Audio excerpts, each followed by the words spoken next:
Hello दोस्तों, स्वागत करते हैं स्टडी बाई पाल में। आज हम आपको पढ़ाने वाले हैं कक्षा 10 की मैथ में आपका चैप्टर जो रहेगा अध्याय 3 यानी दो चरों वाले रैखिक समीकरण युग्म। इसकी बेसिक क्लास हम करवा चुके हैं। जिन बच्चों ने नहीं देखी वो हमारे प्लेलिस्ट में जाकर देख सकते हैं, जिसमें हमने आपको बहुत अच्छे और बेसिक से डिटेल्स में बताया गया है विलोपन विधि, प्रतिस्थापन विधि, साथ ही साथ ग्राफी विधि। तो सारी एकदम बहुत अच्छे से हमने डिफिनीशन साथ ही साथ उसको आपको उदाहरण से समझाए भी हैं। तो जिन बच्चों ने नहीं देखी वो हमारे प्लेलिस्ट से देख सकते। तो आज हम शुरू करेंगे प्रश्नावली 3.1। एकदम बेसिक से पढ़ेंगे क्योंकि ये एग्जाम में आपके बोर्ड एग्जाम में आते हैं इसके क्वेश्चन, वो भी लॉन्ग में आते हैं, तो बहुत ज़रूरी है। तो एकदम अच्छे से पढ़ेंगे, ध्यान से पढ़ेंगे। तो सबसे पहले पढ़ते हैं 3 प्रश्नावली 1 का कि पहला क्वेश्चन क्या कह रहा है। देखेंगे कि कह रहा है निम्न समस्याओं में रैखिक समीकरणों के युग्म बनाइए और उनके ग्राफीय विधि से हल कीजिए। यानी हमें इन्हें समीकरण युग्म बनाना है, जो ये दिए गए हैं समीकरण बनाकर फिर उसको ग्राफीय विधि द्वारा सॉल्व करना है। तो पहला क्वेश्चन देखिए, कह रहा कक्षा 10 के 10 विद्यार्थियों ने एक गणित की पहेली प्रतियोगिता में भाग लिया।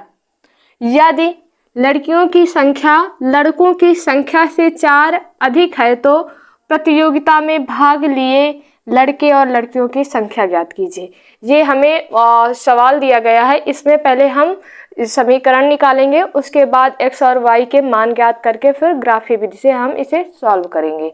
तो सबसे पहले ध्यान से पढ़ेंगे। अगर आपने समीकरण बना लिया तो समझो आपका सवाल आधा सॉल्व हो गया। तो सबसे पहले हम समीकरण बनाएंगे, ये बहुत जरूरी है। तो समीकरण बनाने के लिए ध्यान से पहले इसको फिर से क्वेश्चन से पढ़ेंगे कि कह रहा कक्षा 10 के 10 विद्यार्थी, यानी कक्षा 10 में कितने विद्यार्थी हैं? आपने कहा 10 विद्यार्थी हैं। अब इसे सॉल्व करेंगे तो ध्यान से पढ़ेंगे। पहले क्या दिया है, कह रहा कक्षा 10 के विद्यार्थी, हमारी जो कक्षा यानी 10th है, 10th में कितने बच्चे हैं? इसमें कहा 10 विद्यार्थी, यानी कक्षा 10 में 10 विद्यार्थी हैं, जिनमें से हमारे कुछ लड़कियां हैं और कुछ क्या हैं? लड़के हैं। ध्यान से समझना। कह रहा कक्षा 10 की क्लास में टोटल 10 विद्यार्थी हैं, जिनमें से आपकी कुछ लड़कियां हैं और कुछ लड़के हैं। हम मानते हैं कि माना लड़कियों की संख्या बराबर x है। हमने लड़कियों की संख्या कितनी मानी है? x मानी है। फिर से एक बार ध्यान से समझना इतना, क्योंकि समझना बहुत जरूरी है। कक्षा 10 की क्लास में 10 विद्यार्थी, जिनमें से कुछ लड़कियां हैं और कुछ लड़के हैं। तो हमने माना कि लड़कियों की संख्या x है, ऐसे ही मानेंगे लड़कों की संख्या y। लिखेंगे लड़कों, इतना हमने ज्ञात कर लिया। इसके बाद लिखेंगे प्रथम शर्तानुसार, लिखेंगे प्रथम शर्तानुसार, यानी प्रथम शर्त के अनुसार जब लिखेंगे तो टोटल लिखेंगे कुल विद्यार्थियों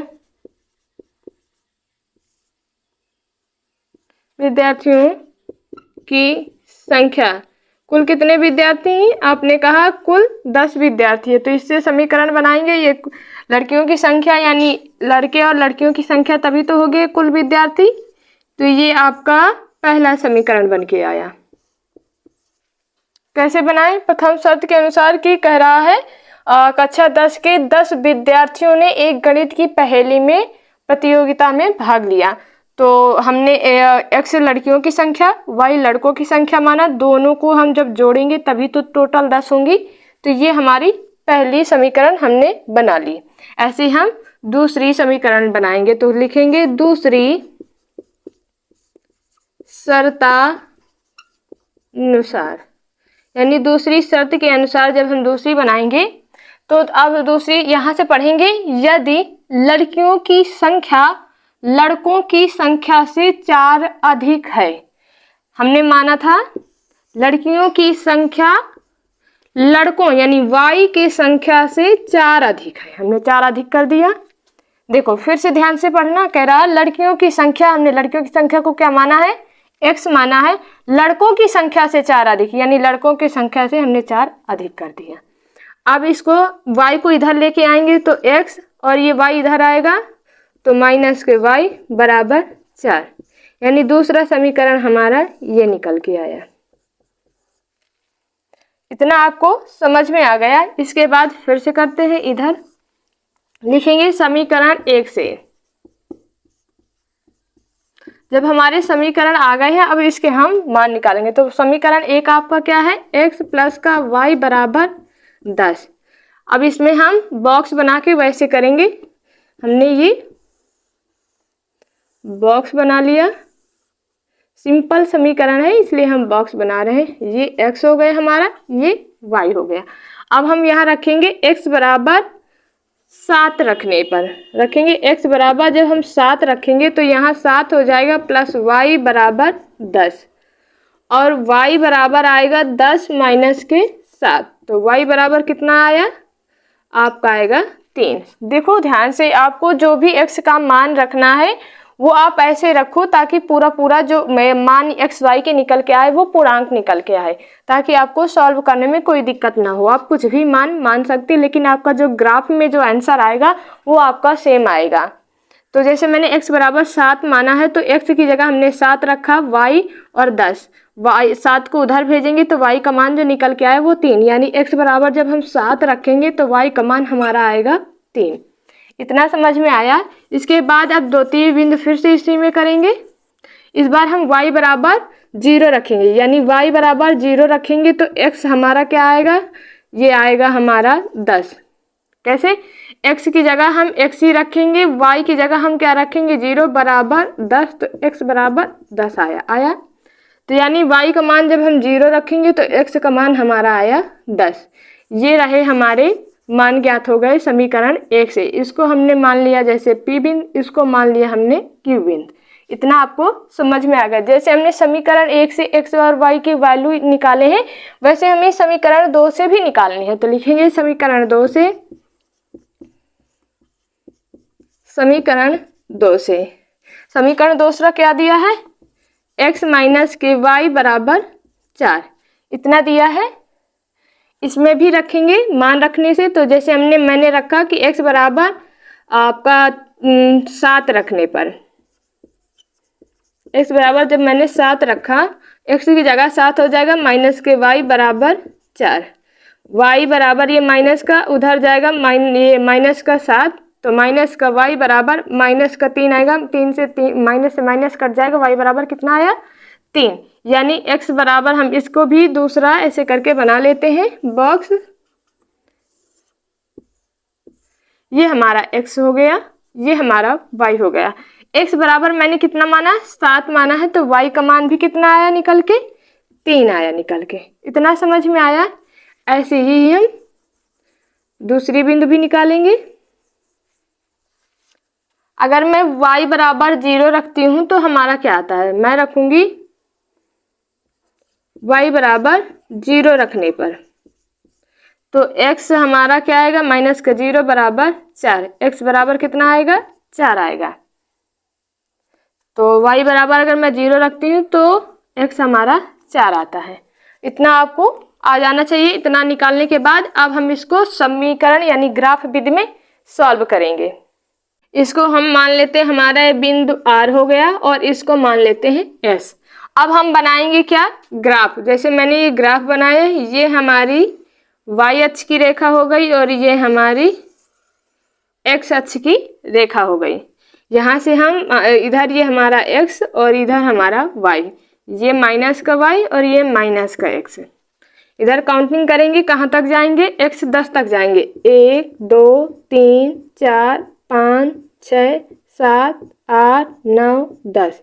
इधर भी 1 2 3 4 5 6 7 8, 1 2 3 4 5, 1 2 3 4 5, 1 2 3 4 5 6 7 8 9 10, 1 2 3 4 5 6 7 8। इधर माइनस के 1 माइनस के 2 माइनस का 3, इधर माइनस के 1 माइनस का 2 माइनस का 3 माइनस का 4। ऐसे आपने ग्राफ बना लिया। आप जब पेंसिल पटरी से बनाएंगे तो बराबर दूरी पे बनाएंगे। अब देखो x बराबर हमें जाना है 7, तो x बराबर हम गए 7, यहाँ ये मैंने मार्क कर दिया। और y बराबर हमारा 3, तो y बराबर हमारा 3, यानी y से ये है।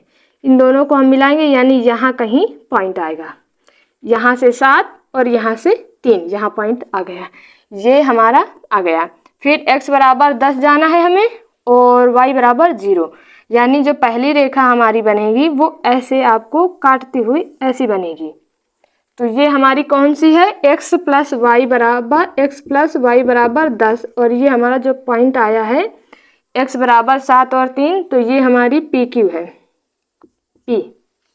अब ऐसे ही x बराबर 7 है और y बराबर 3 है, तो ये हमारा यही R बिंदु हो गया, यही सेम आएगा, इधर से 7 और इधर से 3 ये वाला, और x बराबर 4 जाना है हमें और y बराबर 0, तो ये हमारी यहाँ से y बराबर 0, तो ये हमें ऐसे काटती हुई ऐसे आएगी।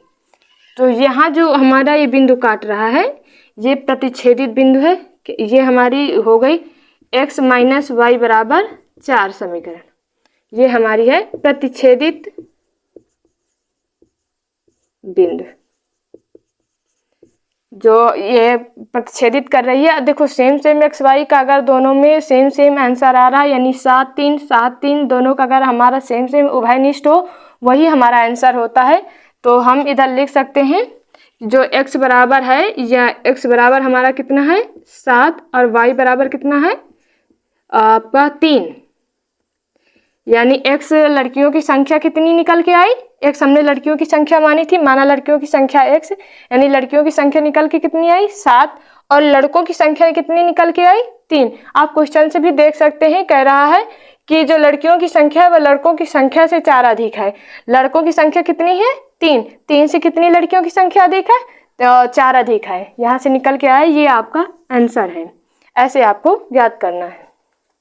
अब उसी पहले का दूसरा क्वेश्चन ध्यान से पढ़ेंगे, क्या कह रहा है, कह रहा 5 पेंसिल तथा 7 कलमों का मूल्य आपका 50 रुपये है, जबकि 7 पेंसिल तथा 5 कलमों का मूल्य आपका 46 रुपये है। एक पेंसिल का मूल्य तथा एक कलम का मूल्य ज्ञात कीजिए। हमें एक पेंसिल और एक कलम का मूल्य ज्ञात करना है। तो हम मानते हैं, जैसे मान के करते हैं वैसे करेंगे कि माना एक पेंसिल का मूल्य x रुपये है, फिर तथा एक कलम का मूल्य y रुपये है। यहाँ तक समझ में आया। अब इसी से हम समीकरण बनाएंगे। कह रहा 5 पेंसिल और 7 कलम, तो एक पेंसिल का मूल्य x रुपये है, तो 5 पेंसिल का हो जाएगा आपका 5x, एक कलम का मूल्य आपका y रुपये है, तो 7 कलमों का कुल कितना हो जाएगा 7y, और दोनों का योग करेंगे तभी टोटल आएगा, यानी 50। ये आपका पहला समीकरण निकल के आ गया। ऐसे ही हम दूसरा भी करेंगे। कह रहा है 7 पेंसिल तथा 5 कलमों का, तो 7x और 5y बराबर कितना है 46। ये हमारा जो निकल के आया, ये हमारा दूसरा समीकरण आया। समझ में आया। अब हम लिखेंगे समीकरण 1 से। समीकरण 1 से सॉल्व करेंगे। कितना दिया है 5x प्लस का 7y बराबर 50। अब इसमें अब माना x बराबर 3 रखने पर, यानी जहाँ x है वहाँ हम 3 रखेंगे, तो यहाँ 3 रखेंगे तो 3 का गुणा 5 में करेंगे, 15 प्लस का 7y बराबर 50। 7y इधर रखेंगे, 50 के उधर भेजेंगे हम 15 को, तो 7y बराबर आपका 15 में 50 में 15 जाएगा, आपका आएगा 35। 7 से काटेंगे, 7 एकानम 7, 7 पना 35, यानी y बराबर जो हमारा निकल के आया वो निकल के आया 5। y बराबर हमारा क्या निकल के आया 5 निकल के आया। तो x बराबर हमारा, जैसे हमने बॉक्स बनाएंगे,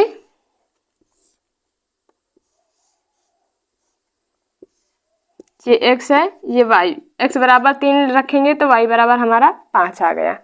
ऐसे ही हम y बराबर 0 रखेंगे, y बराबर 0 रखने पर, y बराबर जब इस समीकरण में हम 0 रखेंगे तो 7y आपका पूरा 0 हो जाएगा।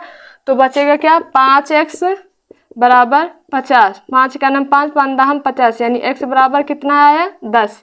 इसका दूसरा जो बॉक्स हम बनाएंगे वो बॉक्स हमारा यहाँ x यहाँ y, x बराबर हम 10 आया और y बराबर कितना आया 0 आया। यहाँ ये y इसी में रखेंगे, इसी बॉक्स में रखेंगे।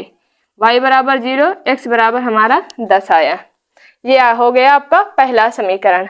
अब हम करेंगे समीकरण दूसरे से। समीकरण दूसरे से, ये पहले समीकरण से हमने एक बिंदु ये ज्ञात किया, एक ये बिंदु ज्ञात, इसे P कह देंगे, इसे Q कह देंगे। तो x बराबर 3 रखेंगे तो y बराबर 5 आया है, x बराबर 10 है, y बराबर 0 रखने पर।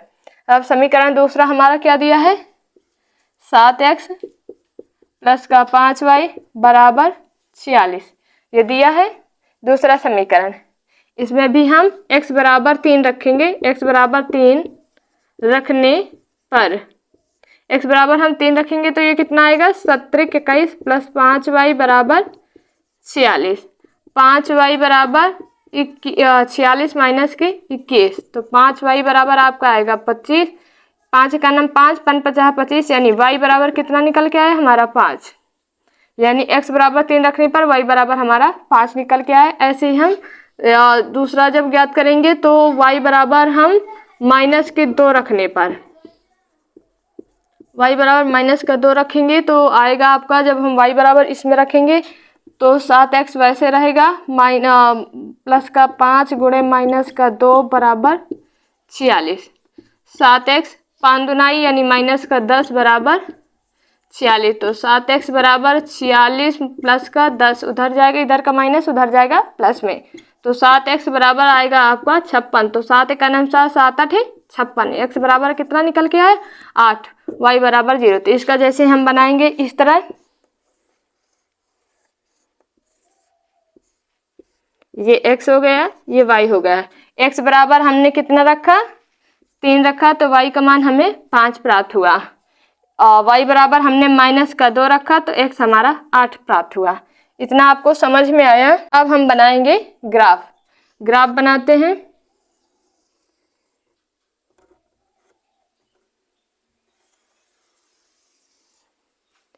हमें x पे कितना जाना है 10 जाना है, 1 2 3 4 5 6 7 8 9 10, और y पे हमें कितना जाना है 5, उसमें भी 5, तो 1 2 3 4 5, 1 2 3 4 5, 1 2 3 4 5 6 7 8 9 10, और हमें यहाँ जाना है माइनस के 1 माइनस का 2, माइनस के 1 माइनस का 2 माइनस का 3 माइनस का 4। इतना ये ग्राफ हमारा बन गया। ये हमारा x अक्ष है, ये y अक्ष है, ये माइनस का x और ये माइनस का y या y डैश से आप कह सकते हैं। अब हमें x जाना है 3, x पे हम गए 3 और y पे जाना है 5, तो ये हमारा कहीं यहाँ बिंदु बनेगा, या x से 3 और y से 5। फिर x पे जाना है हमें 10, x पे जाना है हमें 10, y पे 0। तो पहली जो हमारी रेखा बनेगी वो इसको ऐसे करते हुए बनेगी। ये हमारी है x 5x प्लस 7y बराबर 50 वाला समीकरण की, ये ऐसे बनेगी। और ये जो बिंदु हमारा आया है, एक यहाँ आया है, ये हमारा P बिंदु है। और ऐसे ही हम दूसरे समीकरण से रखें, x बराबर 3 जाना है, ये है, और y बराबर हमारा 5 जाना है। y बराबर ये हमारा यही बिंदु रहेगी, यही हमारा r मान लेते हैं इसी बिंदु को, यही सेम रहेगा हमारा। और x बराबर हमें 8 जाना है, यानी x बराबर हमें 8 जाना है। अब y बराबर माइनस का 2 जाना है, तो y ये हमारा यहाँ कहीं आएगा, तो इसको खींचते हुए ऐसे बनाएंगे। तो यहाँ जो हमारा ये बिंदु मिल रहा है, यही हमारा क्या कहलाता है,